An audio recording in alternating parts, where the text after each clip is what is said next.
Guys, I have a special guest here for you today. Does your back hurt? Does your neck hurt? Does it hurt to stand up, sit down, and go upstairs? No, it's not because you're getting old. We all think that it's because we're getting old, but that's not it. But it's not your fault, okay? Not your fault. You probably sit at a desk. You probably have a job where you do the same movements all day. We're all the same. We all feel that way. And you just need an expert to tell you what to do. Maybe an expert mobility coach. Man, does anyone know one? What? Wait, look who we have here. Derrick, are you an expert mobility coach? So this is Coach Derrick, and he holds not only an AFAA personal training certification, but also a functional training institute mobility coach certification. And he's finishing his bachelor's degree in public health science with a minor in kinesiology in December. So to me, we have two choices. We can ask Coach Derrick for help, and we can do what he says, and we can live a beautiful, pain-free life, or we can keep living the same lives with the same pain and shrink into a little painful ball of creaky frailness. Okay, so Derrick, I'm going to ask to please save the world with your expert mobility advice. But first, seriously, okay, we've been being silly, but I want to know, what got you so passionate about health and fitness? What made you choose this as your career? Because it's kind of a big deal. You could have done anything, but you've chosen this as your career. Yeah, I knew from a young age that I wanted to get into something to do with the human body. And growing up, I was technically what you would consider obese until I was in my early 20s. Ooh.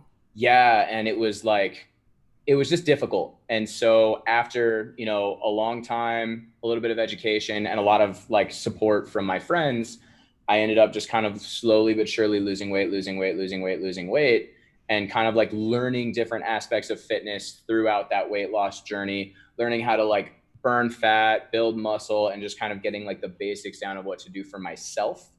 And then one day I kind of had a thought dawn on me. What if I could help other people achieve this same thing? Because I've been through it. I understand what they're going through mentally. I understand the struggle of, plateauing or not necessarily seeing the results that you want on the scale, but knowing deep down that you did the right thing throughout that process. And so I wanted to help people kind of understand the process while they're going through it.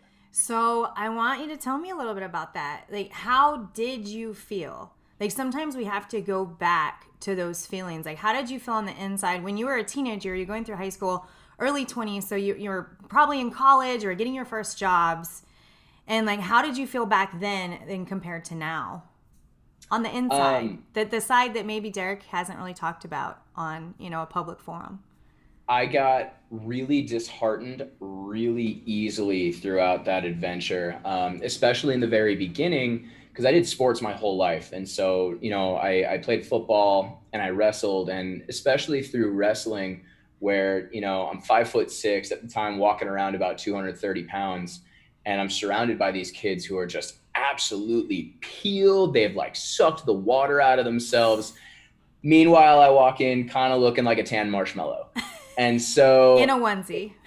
And it was really disheartening to know that, or to think, I guess, that I could never achieve the kind of physique that I truly wanted, which of course I now know is a fallacy. But at the time, it was just so disheartening being surrounded by people who were physically gifted and athletic and had that athletic look to them. And I was just like, yeah, so same, by the way, for me. And I just remember thinking I am living the same life as these other kids. I was in cross country and track. And so I'm living the same life. I'm eating the same things, and yet I'm different. And it got into my head that maybe it wasn't possible for me. And it sounds like that was similar to you. Did you kind of lose hope a little bit? And then it sounds like what made the transition between not really thinking you could achieve that and then actually being able to achieve it?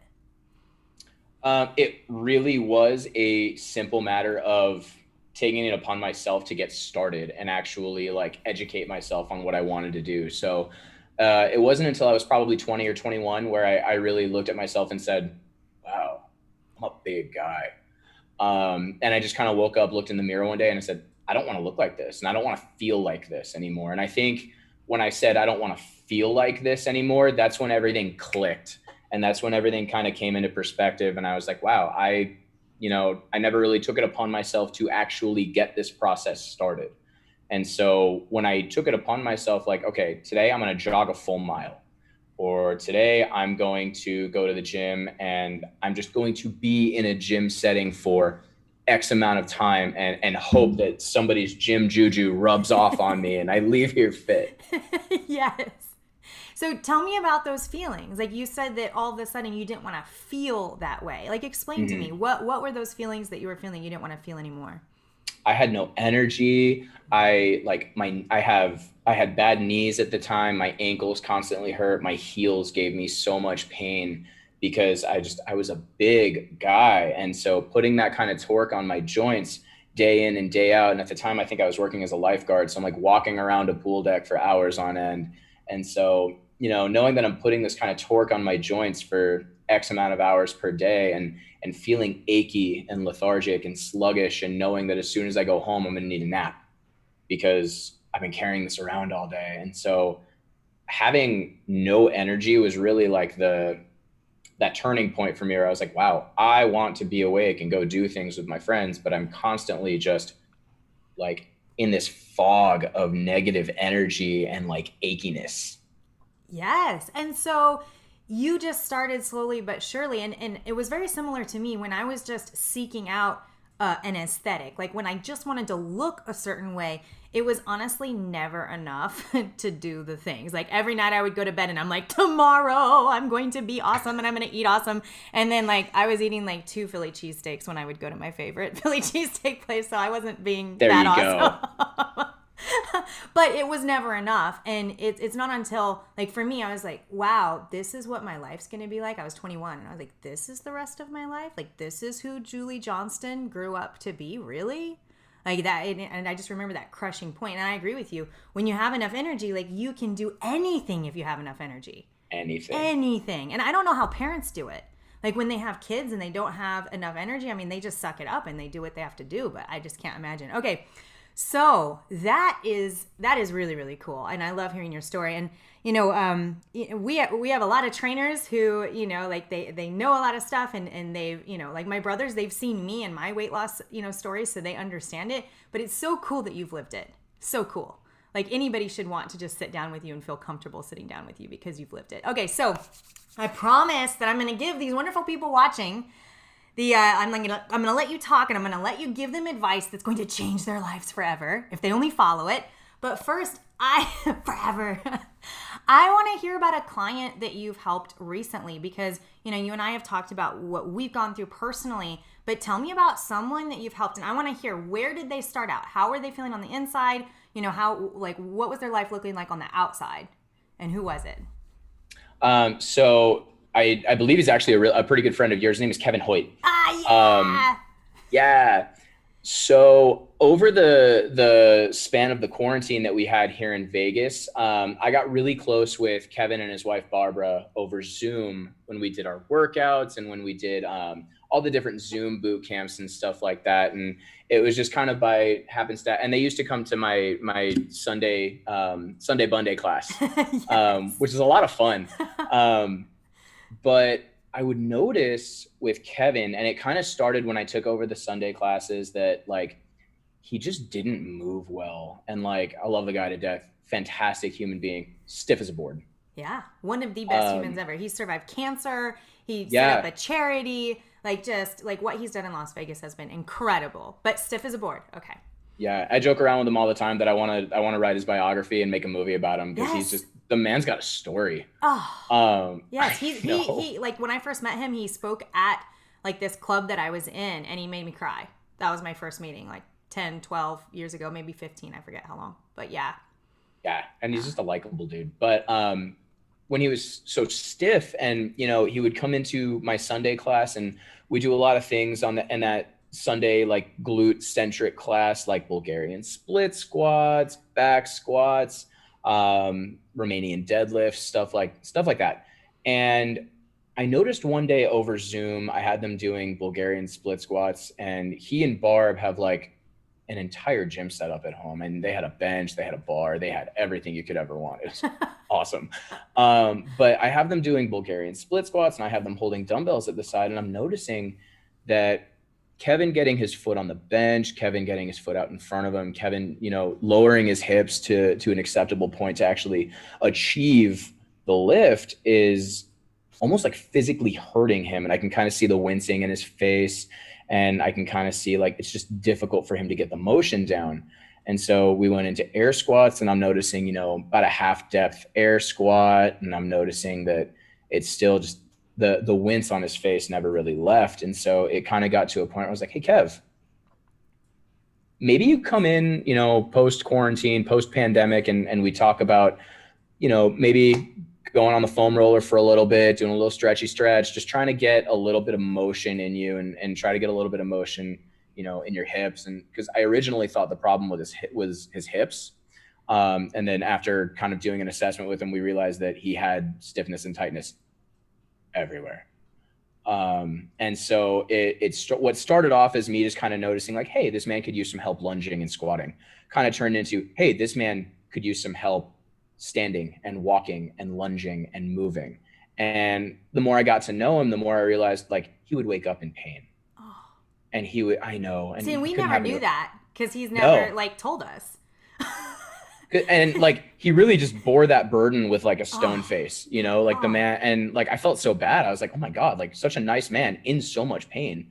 And so the more I got to learn about it, the more I realized, okay, he's got, whether it be some kind of plantar fasciitis going on or like just something hurting him. And we found out like his ankles were probably one of his biggest ailments that he had. And so we took it upon ourselves to like, okay, let's research what can we do for his ankles, what's going on with his ankles. And I had him give me a list of like, where things hurt, what doctors have told him and stuff like that. That way I can kind of go off of what can we do safely? How can we get him to a point that, he's moving and everything's like acceptable for him again. And it was really interesting. And we did 2 days a week for about 3 months. And by the end of that, the man was doing walking lunges. He was doing, squat jumps. Pretty sure we got him to do a few box jumps at one point. And like, I call him Twinkle Toes now because he's just, I don't want to say he's lighter than a feather, but like he moves smoothly. And most importantly for him, he doesn't feel pain to the kind of sensation or to the degree that he did before we got started, which was really what it was about, was getting him to where he doesn't hurt.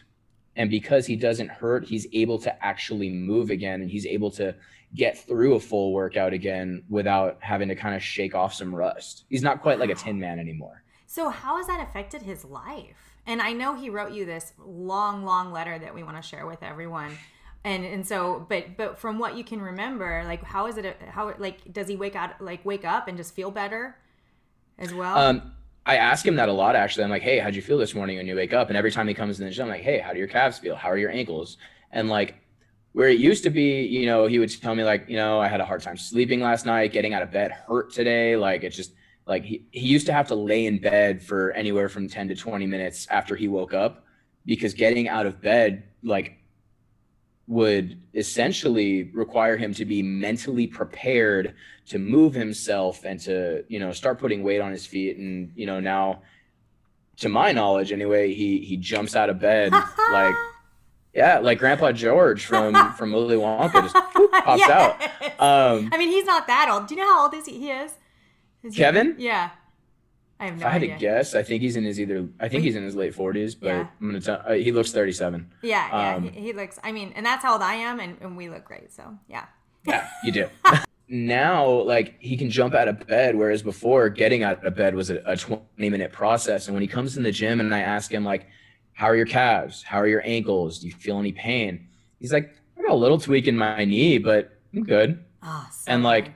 Oh, it makes my heart flutter. I'm stoked for him. And so, so now my next question is, and we're almost to the advice where you're going to change everyone's lives, okay? But what drives you to keep learning how to help people like Kevin? Like, what drives you?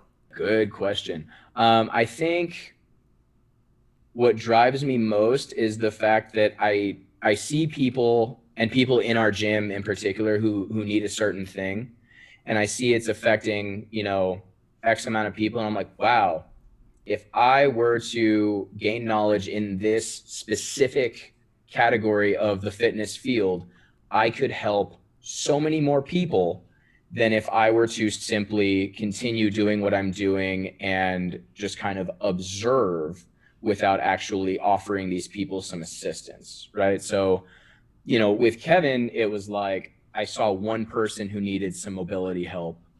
I went out of my way to educate myself on mobility, and now I've noticed there's like there's a plethora of people in our gym who could use some help with mobility, who don't even necessarily know it yet. But the more I become well versed in it, the more I'm able to kind of approach them and say, hey, maybe we just alter your movement ever so slightly in order to kind of optimize the results we're getting out of it and stuff like that. And it just little things like that, allowing myself and the other coaches just kind of help more of our clientele base at a larger level, if that makes sense. Yeah. And so one-on-one is always the best way to reach any goal, and to, because it's so specific. But I heard that you're doing everyone a solid and you're putting on a course. How often, are you going to put on that course a couple times a year? How long is the course?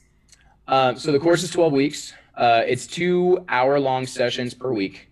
I don't know exactly how many times per year we're going to offer the course. This is like the pilot one, right? We haven't really done this before, except in one-on-one fashion with Kevin.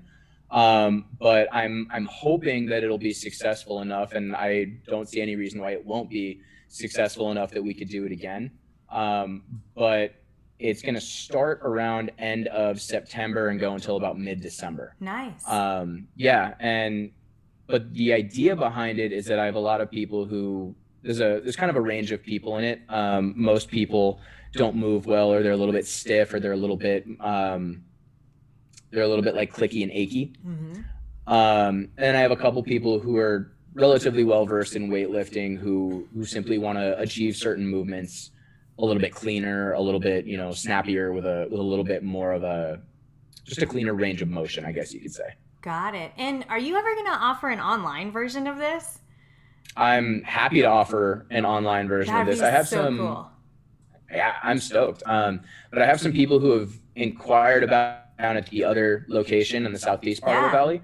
And so I do have to talk to them a little bit and kind of gauge their interest about doing it in an online fashion versus, in person, just to kind of see how I can reach more people with it. Yeah.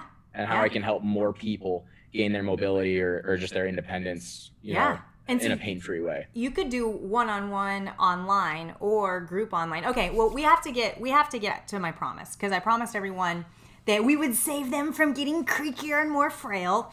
So I just want to know, what's the first small step that someone could take on their own to get more mobile?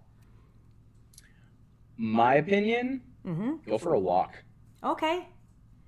I think so many people who I've spoken to who have issues, especially with like neck and low back, are stuck at a desk in this hunched over position for anywhere from 7 to 9 hours a day, and because of that, they now have a lot of low back pain. They hunch a lot. They kind of had this weird like kyphotic bend in their spine.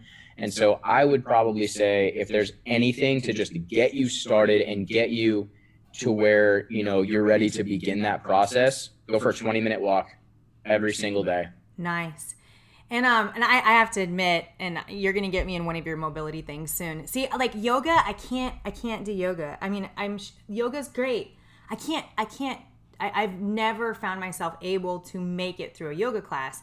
And yet I do wake up 2 or 3 days a week with my back hurting. And so what I do before I sit down at my desk, I do like some windmills and I do like some sweeps, and that definitely helps loosen me up. Is there anything someone can do at their desk or in front of their desk, like throughout the day, that might help them?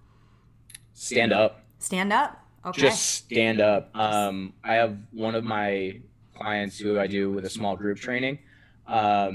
She sits at a desk for 8 hours a day, but now she works from home. So now she has one of those desks that stand. Yes. And so every like 15, 20 minutes, they'll just change. They'll go from sitting to standing to sitting to standing. I'm not saying everybody go out of your way to get this desk because it's really cool. Don't get me wrong, but that's just not feasible that everybody goes and gets one. Exactly. But if you just stand up every 15, 20 minutes, shake it out, stretch your hammies a little bit, do a toe touch, something to stop you from sitting in this stagnant position that's causing you to arch and bend your back and end up waking up the next day with terrible back pains, and you wake up and you crack your back like a glow stick. You know what I mean? Yes, exactly, like a glow stick. So if someone realizes, okay, yeah, I might take a walk, but I just know I need more, and they're like, you know what, I want Derrick to transform me into a supple leopard. Like, would you be willing to talk to them? Like, can I make you a booking link? Like, would you be willing to just like talk to them for free and see how you can help them? Absolutely. I'm happy to talk with anybody that is just interested in getting the process started. I love sitting down with people and just going over what hurts them and how we can help them, because that's kind of ultimately why we're here, to make people stop hurting. I love that you love that. That is so, it's so cool to see my coaches, like see you guys become and be experts in these fields. And just, I was telling Adrian, I interviewed him yesterday, like, you guys know so much more than I do, like, about this stuff. And I was like the original Rhino trainer, but I'm more of like a rah yell at people. And when someone complains to me, I don't like complaints. And it sounds like you guys love to hear questions. You love to hear what's going on with people, and you love to fix them. And that is just so cool. I love when people ask me questions, because it means you care about the process that we're both about to undergo. Because just like you're going through a process, like as a client, I'm going through a process as your trainer. I have to learn your body. I have to learn how you respond to certain things. So the more open and the more questions you ask me, the better I'm able to help you, which is ultimately my job. Love it. So, yeah. I love it. Okay, so Coach Derrick, any final thoughts that we didn't cover that might help our community or anyone listening? Everybody should stay active, eat healthy, and be nice to each other. And be nice to each other. Yes. Yes. I love that. I love that you added that. Yes, we should all be nice to each other. Well, thank you so much. Thank you for your expertise. Thank you for your time. I hear that I get to have you on again, and we're going to go into some like deeper, more advanced things, and maybe, annihilate some of those common misconceptions out there, talk about, even lifting and some other really cool things that are a little more advanced. So I'm excited to have you back on. Thank you again. Thank you so much for having me, and I'm stoked to be back in this booth and have this conversation. So thank you.